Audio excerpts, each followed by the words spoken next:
So this is the question number 1 from 2023 CBSE paper. और ये question आता है आपका टॉपिक आइडेंटिफायर्स इन पाइथन के अंदर। तो इस क्वेश्चन के अंदर क्या बोला गया है आपसे कि आपको एक स्टेटमेंट गिवन है और आपको बताना है कि वो स्टेटमेंट ट्रू है या फॉल्स है।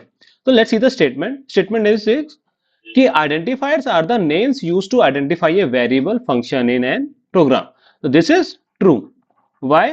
बिकॉज अगर आप डेफिनेशन देखें आइडेंटिफायर्स की, तो पाइथन के अंदर क्या होता है, आइडेंटिफायर क्या होता है, एक नेम होता है जो क्या दिया जाता है किसी पाइथन के ऑब्जेक्ट को।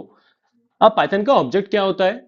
कोई भी ऐसी चीज, चाहे वेरिएबल हो, चाहे फंक्शन हो, चाहे क्लास हो, इवन चाहे मॉड्यूल हो, जो क्या होता है किसी मेमोरी लोकेशन पे स्टोर होते हैं, उसको क्या कहते हैं पाइथन के अंदर ऑब्जेक्ट बोला जाता है। तो एवरीथिंग इन पाइथन जिसको आप एक मेमोरी लोकेशन असाइन कर सकते हो, उसको क्या कहते हो आप? पाइथन का ऑब्जेक्ट। नाउ या तो आप क्या कीजिए, उन ऑब्जेक्ट्स की मेमोरी लोकेशन याद कर लीजिए, तब एक आपके पास आप उन वेरिएबल्स को या उन वैल्यूज को एक्सेस कर पाओगे।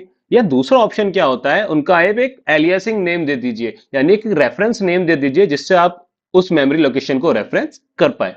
तो इन शॉर्ट आइडेंटिफायर क्या है आपके? वही रेफरेंस है मेमोरी लोकेशन के, जो क्या करते हैं आपको अलाउ करते हैं उन वेरिएबल्स या उन फंक्शंस को जो किसी पर्टिकुलर मेमोरी लोकेशन पे हैं उनको एक्सेस करने के लिए। हेंस इस केस में स्टेटमेंट क्या है आपकी? ट्रू।